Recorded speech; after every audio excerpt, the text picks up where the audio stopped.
everyone. At the beginning of this school year, I had done a video where I talked to you all about books that I wanted to read that were related to schooling with my daughter, us doing homeschool, and one of the things we're focusing on this year is ancient civilizations, and it's been going really great so far. I've been really loving reading like mythology books or retellings of myths or things based or just nonfiction based on these different civilizations. But the one that's coming up is one that I think is a really popular one to read retellings in, and that is Greek mythology. And so I just kind of want to share with you what I'm going to be reading over the next couple months related to Greek mythology, because I want you kind of tell me which ones you like, because a lot of these are popular books. And so let me know if there's ones you really think I should prioritize, ones you really enjoyed. You can give me more recommendations if you want, even though I already have a huge TBR here because it just went a little wild because there are so many Greek retellings.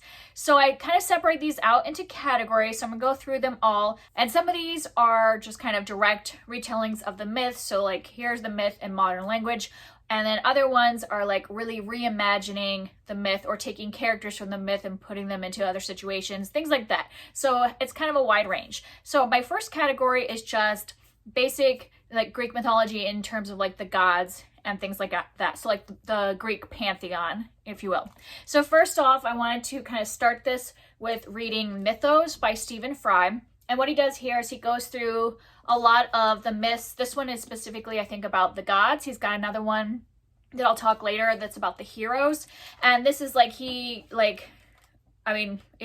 kind of like a textbook almost. There are pictures and things along the way, but this is a lot like thicker than I thought it was going to be. But I have the audiobook as well, so I might follow along and look at some of the graphics in this while doing the audiobook. And from what I can tell from the contents page at the beginning, it just kind of goes through all the different characters in the pantheon and stuff like that. So like we see Hestia and Hades and Poseidon. So I think this will be mostly focused on the gods and the goddesses and all that, and kind of giving little retellings of their stories. So I thought this would be a good basis because I don't actually know necessarily all of the pantheon of gods, and so I kind of wanted this as my beginning level. And then on top of that, what I'm going to read to my daughter, which, you know, I'll just tell you real quick, is this just compilation of Greek myths that are for children. And this one obviously is not as comprehensive. It only has like maybe 12 different myths and things like that. So we're going to read this one. I also have one other book I'm going to get from the library that also has children's retellings of the myths. So between those two, I'm going to do ones that are more on her level, because I'm assuming this one will be like more adult because there are, you know, a lot of death and things like that that happen in these myths. And then the rest of these are more like just novelizations, so maybe kind of taking more liberties and more reimaginings, things like that. I have The Trials of Apollo by Rick Riordan. This is the first book, The Hidden Oracle. And I think in this, I didn't know what this was about. I just picked it up because I knew I've read Percy Jackson already and The Heroes of Olympus. So this was the only one I think that's Greek related that I hadn't read. And I guess this is actually like Apollo, the actual god, becoming a teenager and living on Earth, even though he is a god. So that could be interesting, or it could be whiny teenage. We'll see how it goes. I at least want to read the first book in the series, see if I like it and if I want to read the whole thing. And then I have Till That We Have Faces by C.S. Lewis, and this is what is this? Cupid and Psyche retelling. I've heard that this is really excellent, and I've also heard people say the audiobook is good, so maybe I'll do a combination of the two. But I'm looking forward to this because I haven't read a lot of C.S. Lewis's fiction other than the Chronicles of Narnia, so this would be a good one to try out. And then one that's kind of popular lately, I picked up Lore Olympus by Rachel Smith. Is that Smith or Smythe? And this is a graphic novel of Hades and Persephone. I thought this would be good because it's just a little bit different style. We've got some novels, and then this one will be, you know, graphics, so we'll have art and things like that. And I just love the color palette she does. And this one just recently came out in the bind up. So it's been a web comic, but now you can get it in a book form. And then I also have Lovely War by Julie Berry, and this isn't a lot about the Greek gods. It just has the Greek gods as the narrators, I believe, of these stories that are during the war. I don't know if it's World War I or World War II. So I thought this would be a fun one because once again, it's kind of putting it in a little bit, but not necessarily focusing on just the Greek gods. And the last one this category I have is Amber and Clay by Laura Amy Schlitz. And this is a middle grade that is written in verse. Some of it is in prose and some of it is in verse. I think it depends on who we're following. And this one's interesting because I think it's like kind of taking place in ancient Greece. So it's more like a historical fiction. But then it does mention in here the gods, because it says that one of our characters is serving Artemis.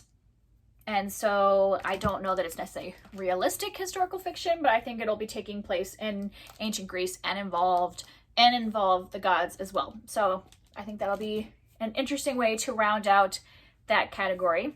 And then next thing, in kind of like the main myths, I'm going to go into kind of things about the hero myths. So Stephen Fry also has one that's called Heroes. I'll put a picture of that here. So it'd be like, you know, Jason and the Argonauts, or Theseus and the Minotaur, things like that. So I have that one as kind of my basis to learn more about the heroes. And then I also picked up Percy Jackson's Greek Heroes by Rick Riordan. And this one is interesting because it's like a retelling of the hero stories, but from Percy Jackson as the narrator. So it's got his like sarcastic humor. So this one might get annoying, but I figured I would at least try it. It might be one that maybe I'll read some of these to my daughter too, if they're fun. And you can even like see his humor in just like the titles of the chapters. Like one of them is Jason finds a rug that really ties the kingdom together. So yeah, I think this will be a kind of fun way to learn more about the heroes. And then I have a couple that are specifically about Theseus and the Minotaur. And so I have Bull by David Eliot. And this is a novel written in verse. And I believe this, I can't remember if this is from the point of view of the bull, like of the Minotaur. So I think that might be what it's from. Hence why it's called Bull. And then I have Ariadne by Jennifer Saint, and this is that same story from the point of view of Ariadne. So I think it's kind of interesting to see it not from the hero's point of view, which we will probably get in the retellings. And the last one, it kind of covers both of these, both the heroes and the gods. I have Antigone Rising by Helen Morales, and the subtitle of this is The Subversive Power of the Ancient Myths. So this is a nonfiction book, and the author is a classicist, and she is kind of just basically analyzing the different myths and how they affect our current life, you know, how these stories just over time have really taken on a life of their own and have become part of society, and some of the good things about that and some of the bad things about that. So I'm interested to kind of see this after I've read a lot of these retellings and read the myths and stuff like that, and see kind of the analysis of them afterwards. And then I have some group of books revolved around the Odyssey. So I'm not going to be reading actual Homer's Odyssey because I just have so many other things. I didn't want to add like another giant tome. So kind of as like my basis, I was going to read this children's retelling of the Odyssey. So this is a retelling of the poem, but as a, you know, picture book. So I might read this to my daughter, or I might just be reading it myself. We'll see what the content is like, because I don't know what the age demographic is on that. But for my daughter, I'm going to be reading the Tales from the Odyssey by Mary Pope Osborne. This is the same author that does the Magic Treehouse books, so they're definitely on a like beginning chapter book level. Like I don't even know if, nope, there's no pictures in this one, but it is very big writing, and there's two parts of this. This is part one and there's part two, and this just goes through different stories from the Odyssey and does them on a child's level, so it probably won't be as violent or graphic. So this will be the one I'll be reading to her, and then maybe I'll read this one first and see if I want to share it with her. So that'll be the kind of the basis of the retellings that come from the actual myth. And then going kind of into reimaginings or pulling out characters, I want to read Circe by Madeline Miller, which follows a character from the Odyssey, but it tells the story from her point of view and her backstory and all that stuff like that. And this is a very popular book, so I'm sure a lot of you are going to say definitely read Circe. And then I have The Penelopiad by Margaret Atwood, and this is a story narrated by Penelope, who was Odysseus's wife. So it's kind of just taking the characters and pulling out more of the backstory and going a little further than the basic myth. And the last category is the Iliad. And once again, I don't think I'm going to read the Iliad to just for the sake of time, and it might be something that I want to read down the road but take a little more time with it. Instead, I'm going to read Troy by Stephen Fry as kind of my basis on the Greek myth, and this is in his same series that he did, you know, with Mythos and Heroes. This one is the story of the Iliad, but like kind of saying it a little more modern language, easier to understand. I think this will be a good basis because I've never read the Iliad. I know parts of it just from watching movies and pop culture, but I don't actually know all of the characters in the story or what all happened in the Iliad, so I think this will be a good basis. After having that base in the story, I have a couple more novelizations that are more current, like The Song of Achilles by Madeline Miller, which is another really popular one that focuses on Achilles and Patroclus. And so this is, I've heard, is romance, but then has a lot of the war and things like that that happened in the original story. And then I also have Daughters of Sparta by Claire Haywood, and I think this follows the women from the Iliad. So we're following Helen and I think her sister, and so maybe it has more of the background of what happened before, you know, Helen of Troy and all that. So I'm very interested in all of these, and I know this is a lot of books, but we actually are going to be studying Greece for a long time, ancient Greece.